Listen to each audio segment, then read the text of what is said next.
இன்றே டவுன்லோட் செய்து உங்கள் ஃபேவரட் ஷோக்களை என்ஜாய் பண்ணுங்க. இங்க பாருங்க, இப்ப நான் சொல்றது உங்க நல்லதுக்காக தான். விஷயத்த சொல்லுங்க. இன்னைக்கு காலையில நடந்தது நீங்க பாத்தீங்கல்ல? இசை விஷால் ரூம்குள்ள ராத்திரி முழுக்க இருந்தது. உங்களுக்கு எவ்வளவு அசிங்கமா இருந்திருக்கும். விஷாலுக்கும் ஸ்ரீஜாக்கும் நடுவுல இசை இருக்கிறதா ஸ்ரீஜா வருத்தப்படுறா. நான் இசை கிட்ட சொல்லிடுறேன். அந்த சுபத்ராணி ஏதோ தெரியாம பேசுறாங்க. இப்ப பாருங்களேன், முகூர்த்த புடவை எடுக்கிறதுக்காக கல்யாண பொண்ணுங்களை கூட்டிட்டு போறதான முறை. வர்ஷினியும் ஸ்ரீஜாவையும் கூட்டிட்டு போய் தான் புடவை எடுக்கணும். அங்க எதுக்கு இசையை கூட்டிட்டு போறாங்க? ஆமா, இவ சொல்றதும் சரிதான். தேவையில்லாம இசை துணி கடைக்கு வந்தா மறுபடியும் ஏதாவது ஒரு பிரச்சனை நடக்கும். பிரச்சனை நடந்துச்சுன்னா உங்க பொண்ணு வர்ஷினியோட கல்யாண வாழ்க்கை தான் பாதிக்கப்படும். இதுக்கு மேல யாரும் எதுவும் பண்ண முடியாது. கல்யாணம் வரைக்கும் இசை விஷாலோட சேராம பாத்துக்கோங்க. அதுதான் உங்களுக்கு நல்லது. நான் உங்க வீட்டு பொண்ணை பத்தி உங்ககிட்டயே சொல்றேன்னு நினைக்காதீங்க. உங்க பொண்ணு நல்லதுக்காக தான் சொல்றேன். அந்த இசையை கொஞ்சம் தள்ளி வைங்க. வர்ஷினியோட கல்யாணத்துக்காக தான் சொல்றேன். நான் வரேன்.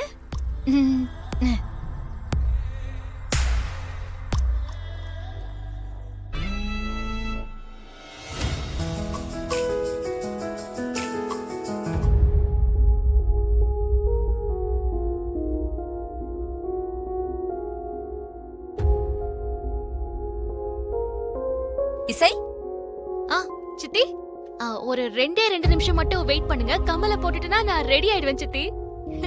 இசை, ஓ கிளம்பிட்டியா?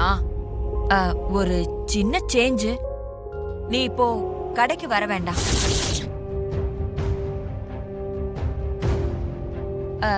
வர்ஷினியோட நிச்சயதார்த்தம் நல்லபடியா முடிஞ்சதுன்னா நான் அவளுக்கு அர்ச்சனை பண்ணி கோவில் அபிஷேகம் பண்றதா வேண்டியிருக்கேன். சம்பந்தியமா வேற திடீர்னு துணி கடைக்கு போலான்னு சொல்லிட்டாங்களா. என்னால இன்னைக்கு கோயிலுக்கு போக முடியாது. அதான் நீ கொஞ்சம் கோயிலுக்கு போய் அந்த அபிஷேகத்தை பண்ணிட்டு வந்துடுறியா? நான் வர்ஷினியை கூட்டிட்டு கடைக்கு போயிட்டு வந்துடுறேன்.